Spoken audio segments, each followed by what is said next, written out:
All right, welcome back from that short break. We now have our guests with us, and of course, a dietitian, Mrs. Ezekiel Olubumi, is joining us. And of course, this morning we have another guest put together for the program, Mrs. Fagbenro Lois Olufunmilola, retired Director, Nutrition Officer, and Desk Officer, Food Safety and Hygiene Department of the Family Health, Ondo State Ministry of Health, Alagbaka.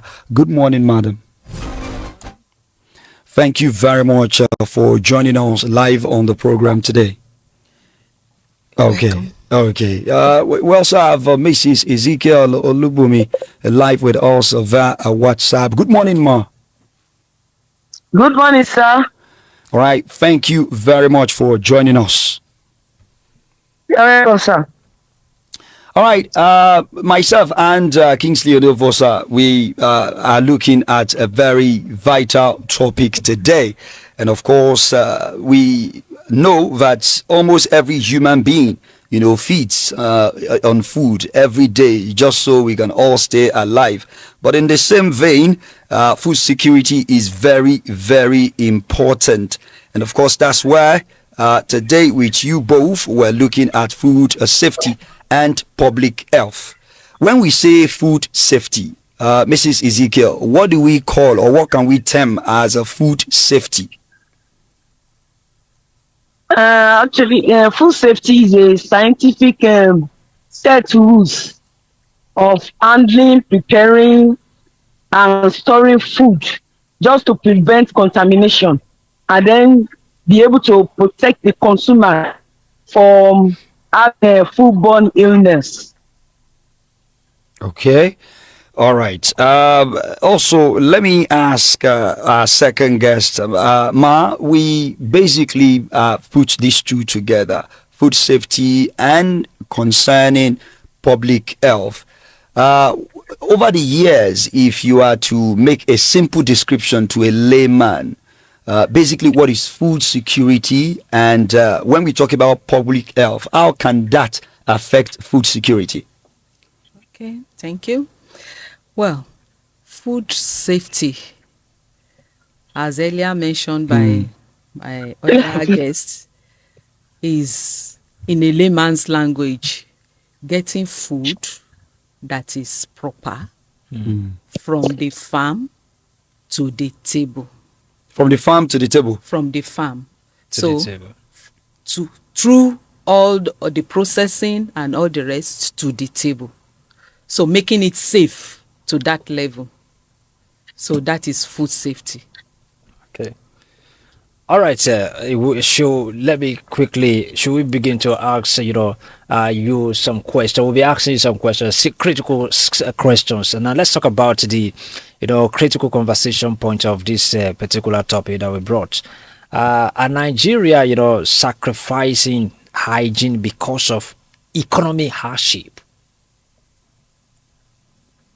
Are we sacrificing hygiene because of economic hardship?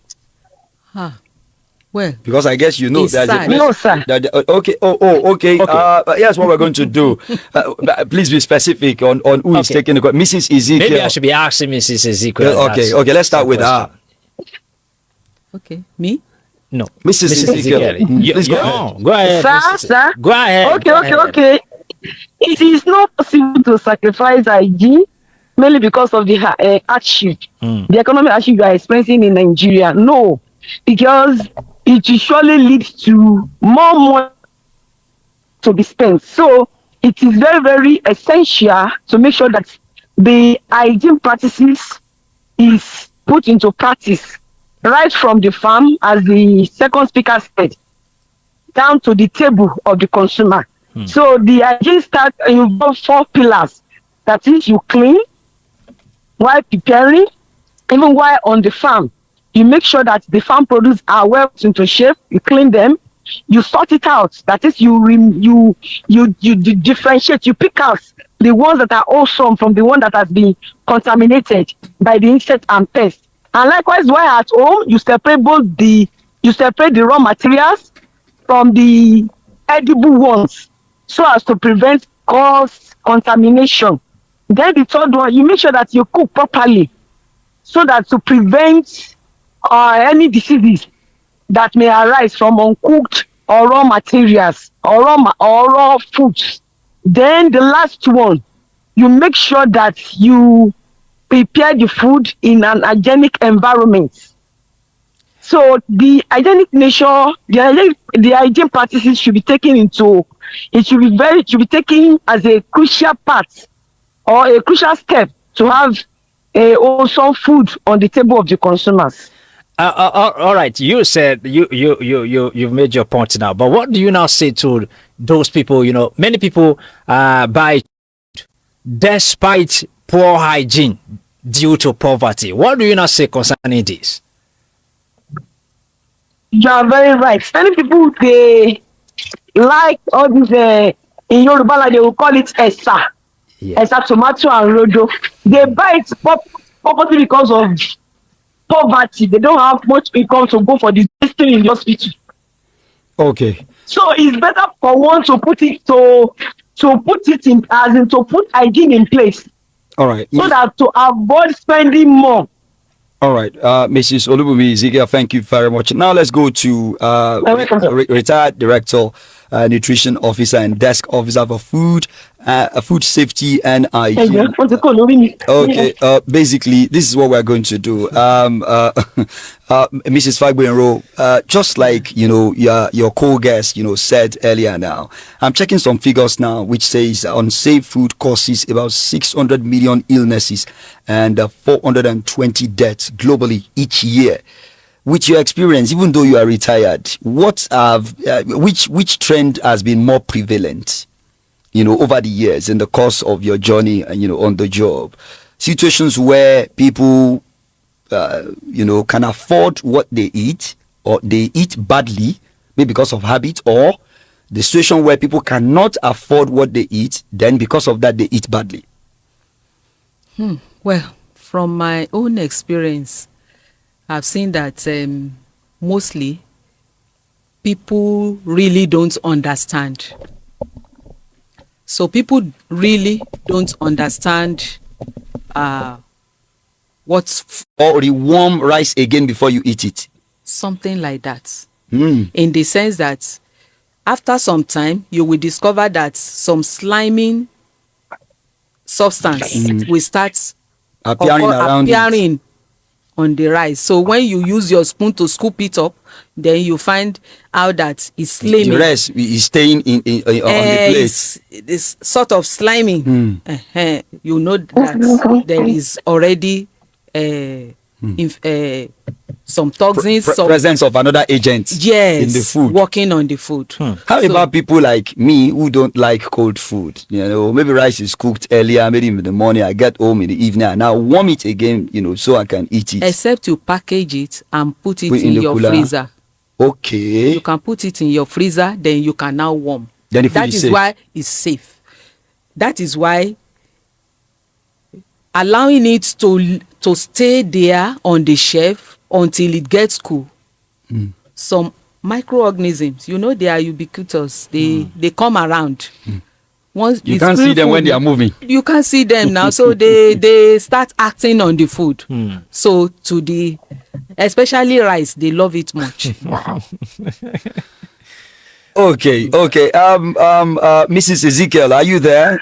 Mrs. Ezekiel, are you there? I'm yes, sir. Okay, good. The both of you have spoken, generously, richly also about, what is prevalent. You have just told us now that a lot of people, even despite having money or being able to have into action every day, so that the consumer will be protected from foodborne illness. And then I would just advise that individuals should try to cook at home.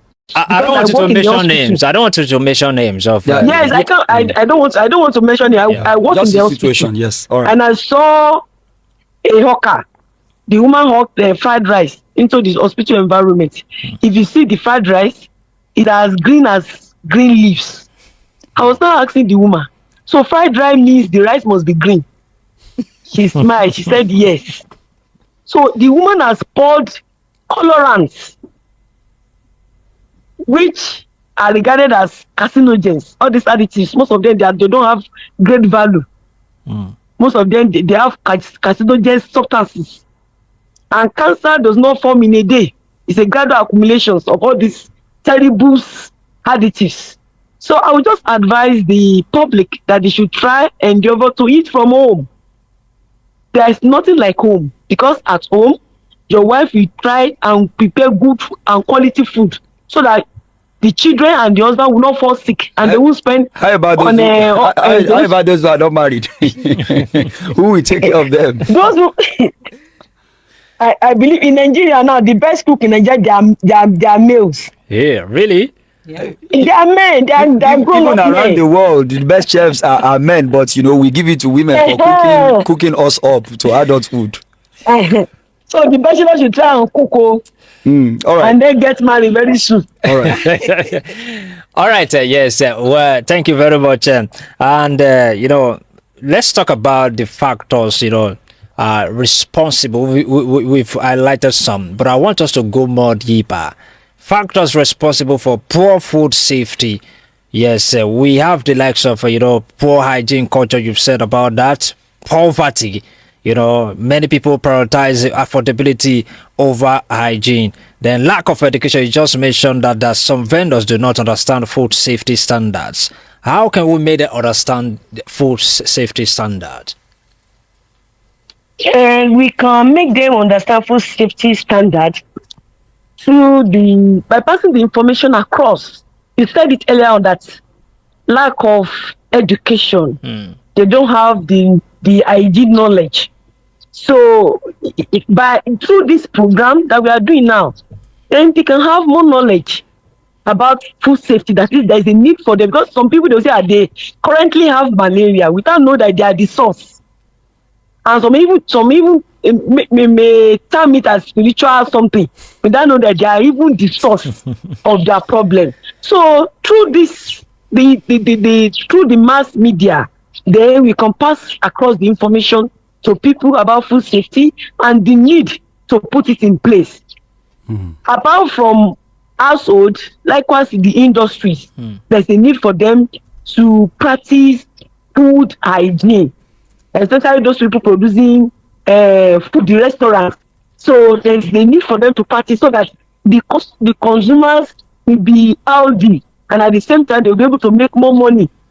If their food is safe, then more customers will come. But you know how information pass. The information will be disseminated to others, and they won't, before they know it, with time, they won't have much customer. So they can pass it across to them. Then likewise in the school, they offer home economics or food nutrition. So that the information can be passed across to the children. And when the children get back home, if there is any mistake being done by their parents, they will correct it politely. Mommy, they told us in school that we should try and wash our rice with salt, or wash it 3 times before cooking. They will pass the information across. Then, likewise, we can also make it through community lectures. All these villages, they can go there, them. Alcohol. Why? Because kids are now being told to go and buy it. Adults will send kids to go and buy it, and the same kid you have told to go and do that can go back behind and buy it and also consume it. Are we in danger? Are there things we can do? When we actually, let me say, there are things we can do. Like? The government can enforce law, just as NAFDAC has mentioned. We have Consumer Protection Agency too, domicile in each state. What is their work? So I think they ought to ensure that there is a protection, that is, the public are protected. So anything that is banned, let it remain as banned. Yes. Don't circulate it. Don't circulate it. So, and whenever they discover any place that they sell, then they confiscate such material item. Tó ṣe fùkẹ̀fùkẹ̀, a plastic container, not really Not plastic. plastic. the fiber type. Yes. Okay, fiber take away Take away pack. colored pink, blue. Yes. You many see, you colours. still find it in our market. type. When I see it, it's like I feel like weeping because they don't know the effect of such things for people. You mean everything we are talking about is the end product now? Is the end product that you are putting in that? That is the food, hot food. You now pour it inside it. It's killing. the food that is hot will now take some of the properties of that particular foil. container, Yes. and take it to your system. Yeah. Wow. Even the use of foil in cooking. So some will say they take barbecue and all the rest. Yeah. It affects them. So there are so many chemicals. But wait, Even I've seen in the market sometimes ago. I went to a local market here. On getting there, I now found out that they pour this pesticide directly into the beans that the public will eat because pests are infesting the beans. But there are other measures that could be used instead of pouring it directly. That is.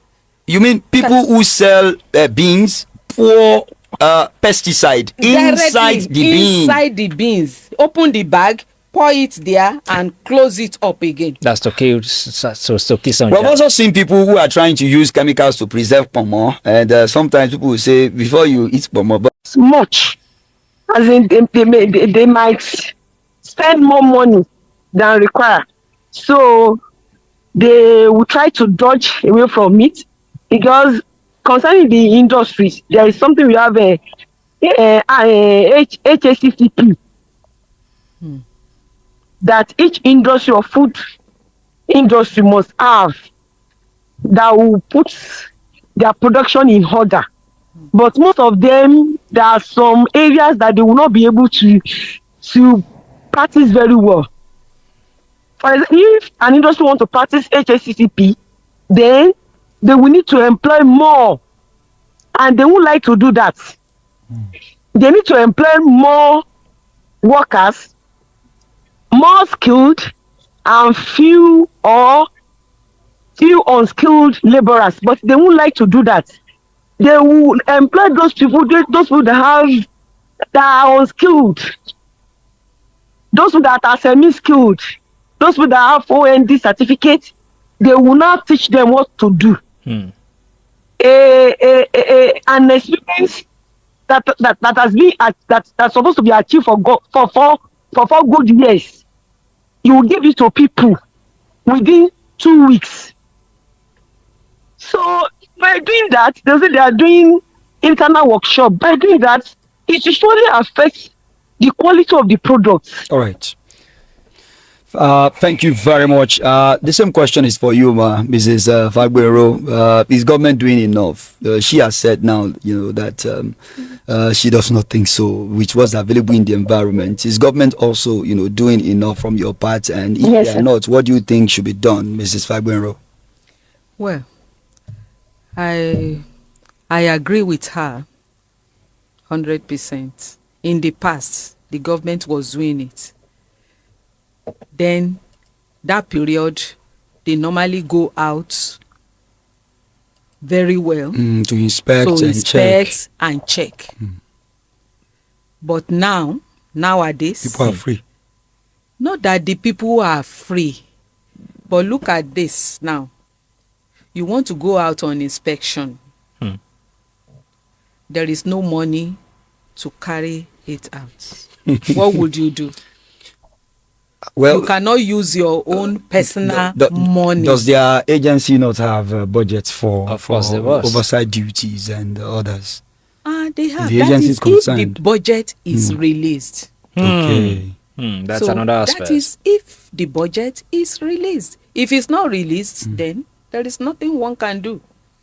So you just see it for seeing sake, but you will not be able to talk. And if you are going out of the program this morning. You're welcome, sir. All right. And also, we had the privilege to speak to a retired Director Nutrition Officer and Desk Officer, Food Safety and Hygiene Department of Family Health, Ondo State Ministry of Health, Alagbaka, Akure. That's Mrs. Fagbenro Lois Olufunmilola. Thank you very much for coming. you're welcome, sir. Let's hope that the much that we have said, people will, note it down and know what to look out for I safety. sincerely pray so. Yeah, all right. You can join the conversation this morning. We have quite a number of persons All right, calling let's quickly us pick that already. call. Hello, good morning. Yeah, hello, good morning. Yeah, good morning, sir. sir. Yeah, is my name. I'm talking from Akure, okay. Okay. Well, yeah, another area we just I think we can just look into is the area of improper application of fertilization. Not the organic fertilization now. I'm talking about inorganic fertilization. The way we just apply fertilizer to all these edible crops. To make them grow fast. Yeah, and these are the areas we have to look at. And if I believe if we have a constant light, I think we can refrigerate our product and make it. Sparking Hughes. Another twist to it is the fact that, whatever the English Premier League winner earns is even far bigger than that of some leagues combined, especially top 5 leagues in Europe. What a middle table team in English Premier League would earn might even be better than what a La Liga final a winner will actually earn. And this is what the teams put together to pay players, to run logistics, and also make sure that they get other players. I hope that Arsenal would use this money to bolster their squad and bring in more addition. All right, so now away from England, we move straight to Saudi Arabia, where Cristiano Ronaldo lifted his first major trophy with an Al Nassr after scoring twice in a commanding 4-1 victory over Denmark on the final day of the season to seal the Saudi Pro League title. So the Portugal superstar delivered when it mattered most, netted Al Nassr's final 2 goals as the Riyadh club clinched their first league crown since 2019 and ended a 7-year wait for domestic glory. Cristiano Ronaldo still firing up. Well, congratulations to Cristiano Ronaldo. I don't know, his former teammate Wayne Rooney, former captain of Manchester United, was very critical about him. He said he does not know what Cristiano is still looking for at 41 years old.